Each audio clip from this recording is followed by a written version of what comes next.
Because of the following CBS News special report, the program normally seen at this time will not be presented today.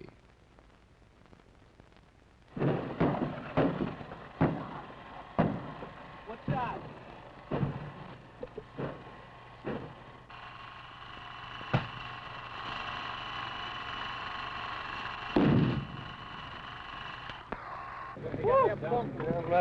Where is it? We can't reach those big guns, and they just keep dropping in. There's nothing you can do. It's just like being a big bullseye on top of a hill, and you're just sitting there waiting. You can't be safe. You can be lucky. That's it. You can't be safe. You can be lucky. That's it. Stuff landing all over, bouncing off you, and you get just as scared every time. And it gets worse. The closer they get, the more they throw. The more you get scared. When you get up, it's a wonderful feeling just to be alive, to be able to walk around after one of those. If I live 100 years, I'll just never, ever be able to tell the story the way it really happened. These young kids who, you just run up to them, and when we were all boxed in, they were all around, and they were all over our perimeter, and we're throwing grenades, and I got pretty close, and just run up to one of these kids and say, Marine, we're going to get out of here, aren't we? And the kid look up to you and say, you're damn right we are, Skipper. Those Marines are talking about a place named Con Thien, an obscure American outpost in Vietnam, as Tarawa, Iwo Jima, and Guadalcanal were once obscure. Con Thien is a bitterly exposed target just 2 miles below the DMZ. American Marines have been under fire there since last May. In just the last 4 weeks, they have suffered over 70 dead, 1,000 wounded. In the next half hour, we shall examine the ordeal of Con Thien. This is a CBS News special report. The ordeal of Con Thien. This broadcast is brought to you by West. Here is CBS News correspondent Mike Wallace. Con Thien is here, 2 miles south of the demilitarized zone at the narrow top of South Vietnam, 12 miles inland from the South China Sea. It is a desolate hilltop collection of guns and bunkers looking north across the DMZ into North Vietnam. Its crucial importance lies in the fact that it's on a main infiltration route into the south. The loss of Con Thien could help open the way for the estimated 35,000 communist troops now massed in the DMZ area. Its loss would block the construction of that electronic barrier along the DMZ to seal off South Vietnam from the north. But more than that, its loss would give the North Vietnamese that one big, elusive propaganda victory they've been searching for at such a cost in lives. They would prize a victory at Con Thien as a miniature replica of their victory over the French at Dien Bien Phu in 1954. Con Thien is vulnerable. It is the least defensible of any of the American outposts because it's so close to North Vietnamese territory. The enemy artillery, about 100 big guns plus mortars and rockets, can pound Con Thien around the clock with devastating effect. And our ground troops cannot go into North Vietnam to knock out those guns. For the Marines at Con Thien, this is what it's like.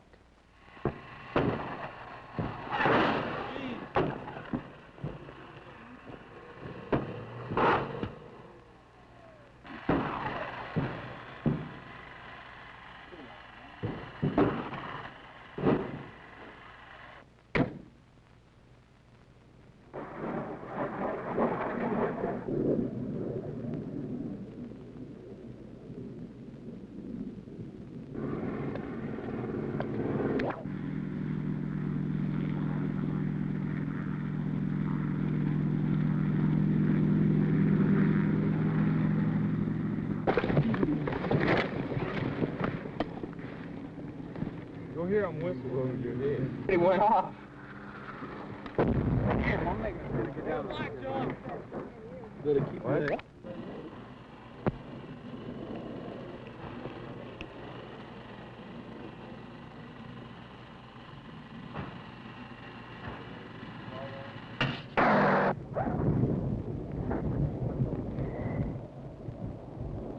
Emergency medevac, ASAP. Top priority. All right, somebody take time to wait on it.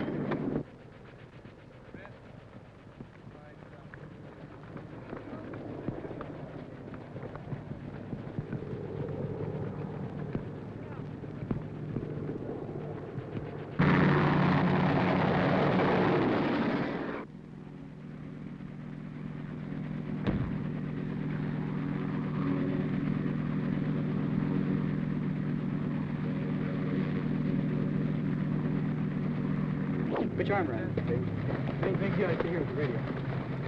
Hey, you want me to give you a hand? Yeah, on the way, Carl. Okay, you take it easy. Keep your head down, Red. Take it easy, Red.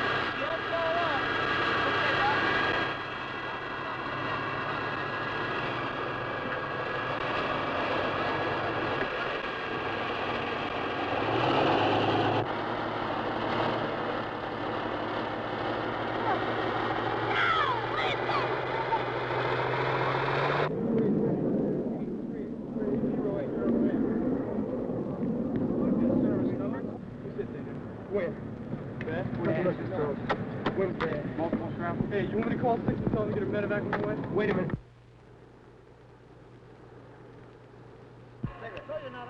You got more Yeah, right.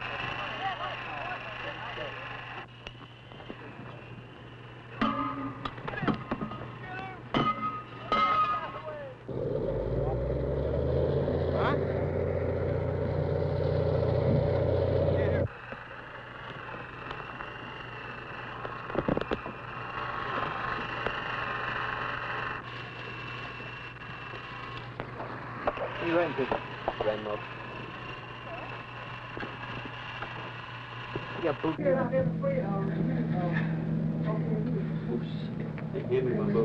a minute, let him get a... Guys, like a crash pile this morning. Huh?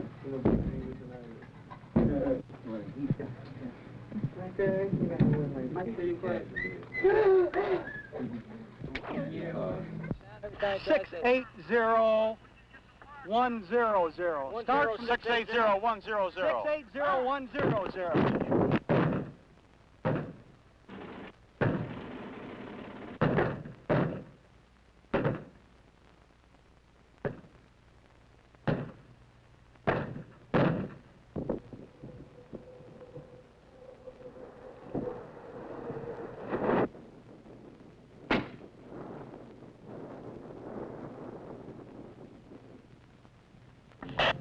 Roger. 81 should be able to see that as well, isn't it, Wave? Let's get him on there. Over. Hey, look, can't get a grid out of birds the same way. Okay, look, here are the two tacks. Do you see them? Yes, sir. Do you see where that smoke is? Sure. The smoke landed about 300 meters, right where that big tree is out there. 300 to 400 meters. Southeast of the tank. Okay, we got it coming.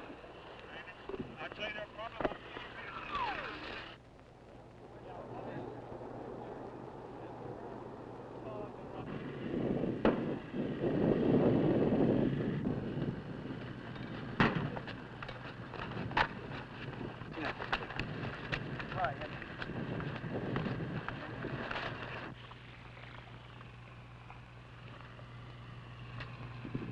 What happened to your squad? They was hit. Most of them was hit by shrapnel, and there was medevac. Well, tell me, you came here at full strength? I had 13 men when I came. And it's 4 days later now, and how many are still here? 6. I think we're just occupying ground and losing too many men. I'm losing too many men. If we were to stay here too much longer, we wouldn't have much left of this platoon, let alone the company. I see, what, about 3-4 people get it a day. Not real bad, but enough to be medevac. Cut my platoon down. Well, isn't that all part of war, as the generals say? Sure it is, but for 7 months up here, one battalion ain't going to have much left if that's part of war. That'll rotate a little more, I think. Send us back where we can get new men and train them. See, we're getting new men out here. They coming out, well, what you might call green, and then they don't know really how to act. The rifles have been jamming, the mud's been, has slowed everything down, and the artillery comes in everywhere, and it just gets pretty futile and frustrating sometimes. But the really depressing part about it is, like, there isn't really much you can do, you know what I mean? You see the rounds come in, you see your buddies get blown away and wounded and stuff like that. Well, I can't say that I'm scared stiff, but I'm scared. I mean, after a while, you know it's going to come. And you can't do nothing about it. And you just look to God. It's about the only thing you can do. Well, do you get any idea from up around Con Thien how the war is going? Yes. If we don't get some more people up in this area real quick, and we don't get some more B-52s real fast, then these people are going to be all the way down to Da Nang before anybody knows it. Does everybody agree with that? 100%. What kind of support are the Marines getting? General Westmoreland says the Americans are responding with the greatest concentration of conventional firepower in history. The U.S. artillery fire is 10 times greater than the enemy's. It comes from Dong Ha, Cam Lo, Jolin, the other outpost corners of what is called Leatherneck Square, and from these big guns at Camp Carroll. The batteries fire off as many as 10,000 shells daily, lobbing them over the heads of the men at Con Thien deep into the demilitarized zone. And then there are the B-52 bombers striking from nearby Thailand. They pound the zone day in, day out with tons of explosives.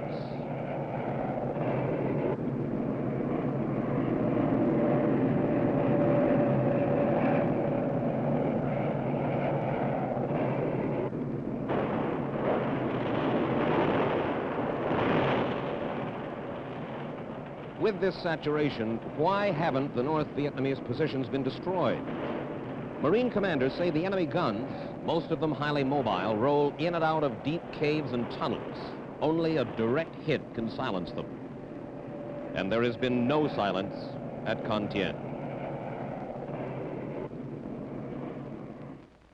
The story of how Con Thien came to be a miniature Korea began last May. The Marines there were in construction battalions clearing strips to help protect against attacks. The outpost was little more than a few trenches dug on a hilltop, still green and unscorched, manned by 300 South Vietnamese civilian irregulars advised by a handful of American Special Forces troops. The few bunkers looked more like temporary homes for the men who were there to operate the graders and earth movers. But they were some protection against occasional artillery attacks.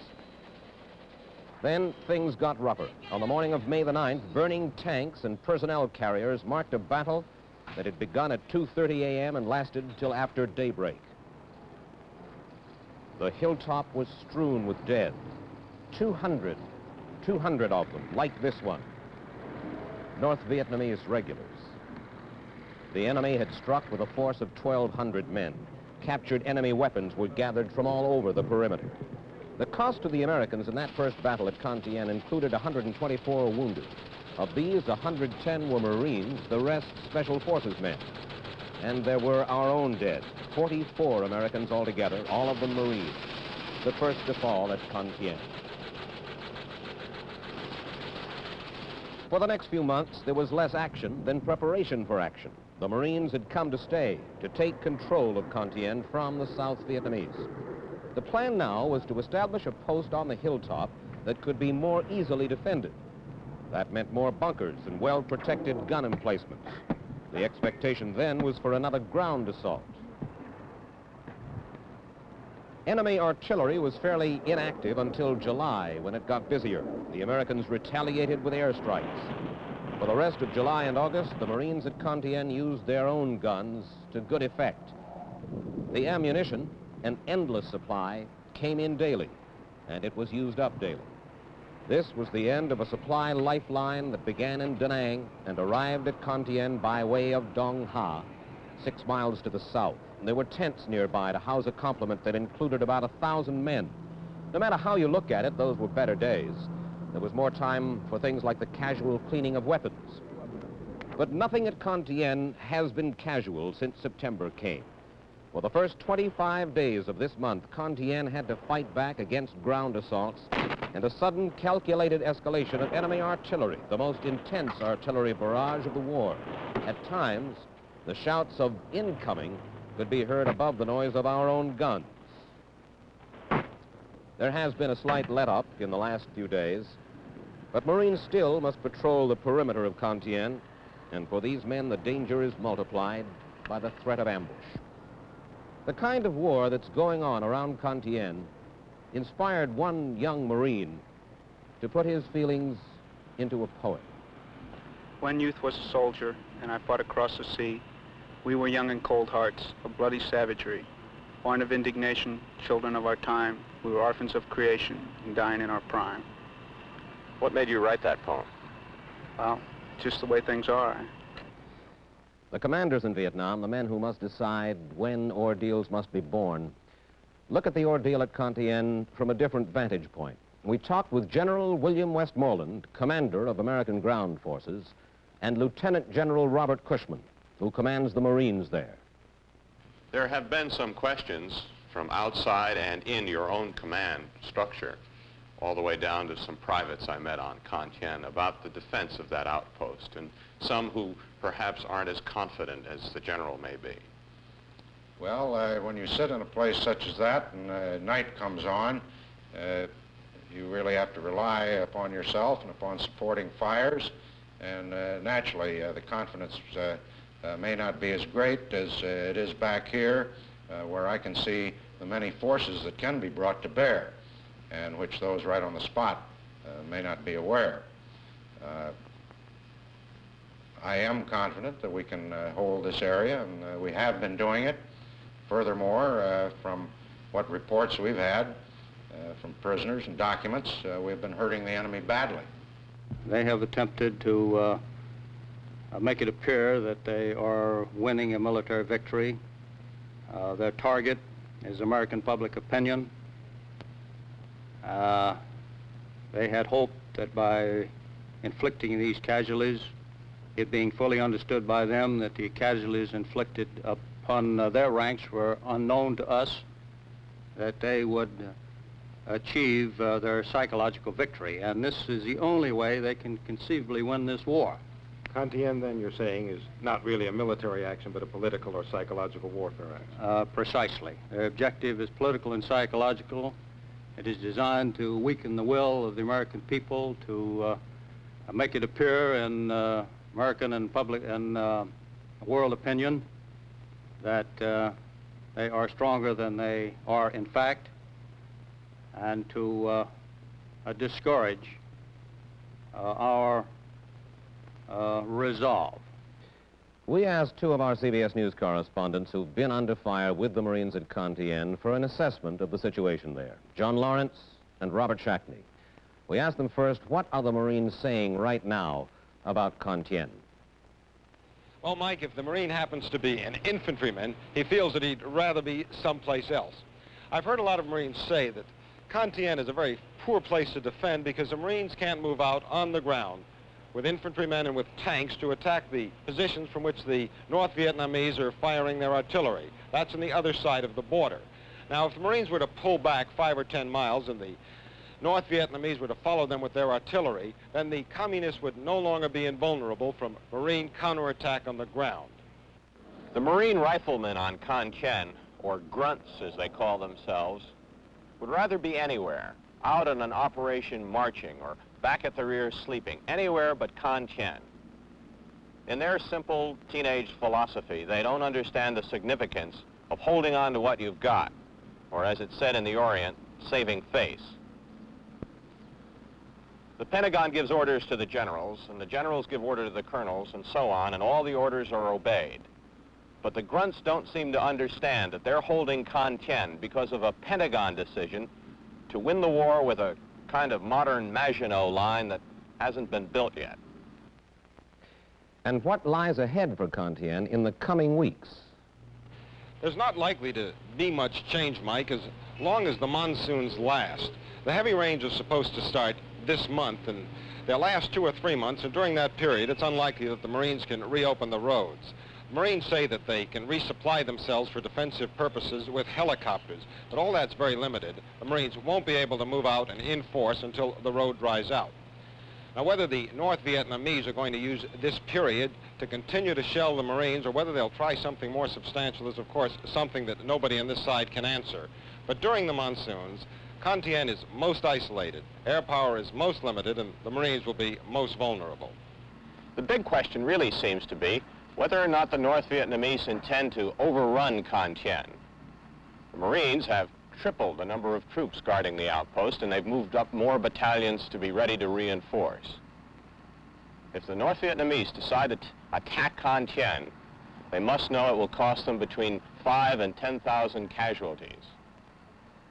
They've only decided to do that once before, in 1954, when they felt it would be the final victory, and it was. But the United States could survive the loss of Con Thien, get more troop backs, and retake it.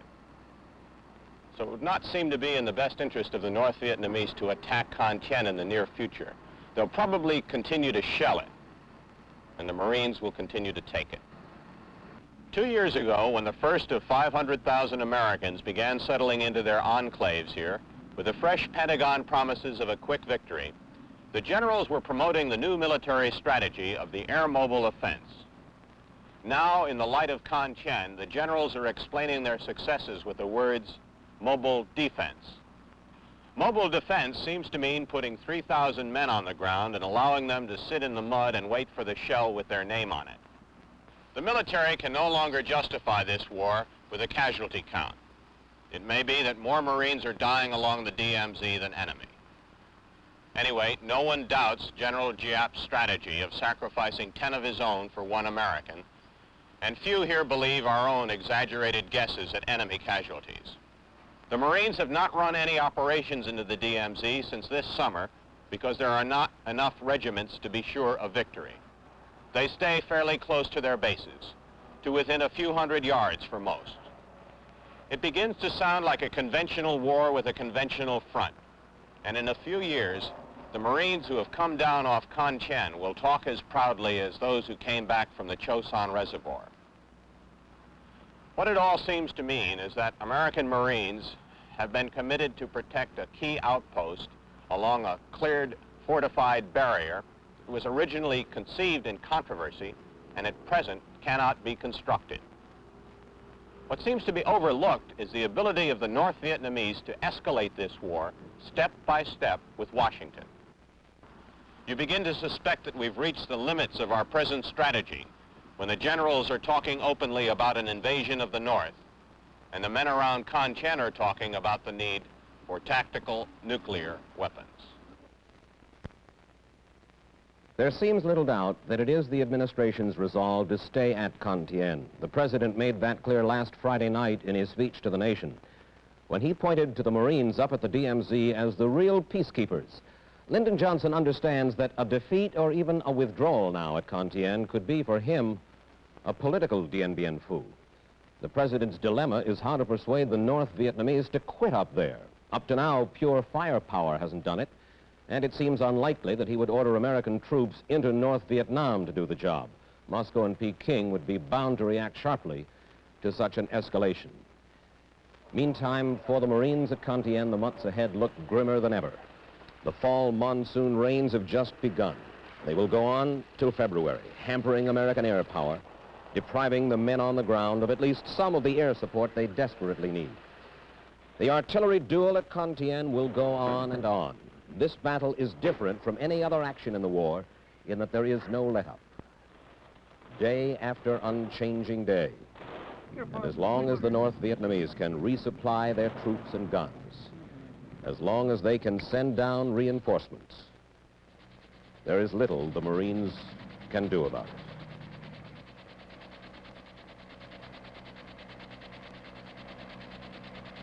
Mike Wallace, CBS News, New York. CBS News film cameramen at Con Thien, Keith Kay, Gerard P., John Smith, Carl Sorensen, Kurt Volkert, P.B. Wan, and the CBS News soundmen, Pham Van Way, Phaloop Rod Boone, Phan Chan, Thanong Hiransi, D.V. Ree, Pham Tan Don. This has been a CBS News special report, The Ordeal of Con Thien. This broadcast has been brought to you by Western Electric, the manufacturing and supply unit of the Bell System, as part of their continuing coverage of important news events. The preceding program was a CBS News special report. Programs regularly scheduled at this time will return next Sunday.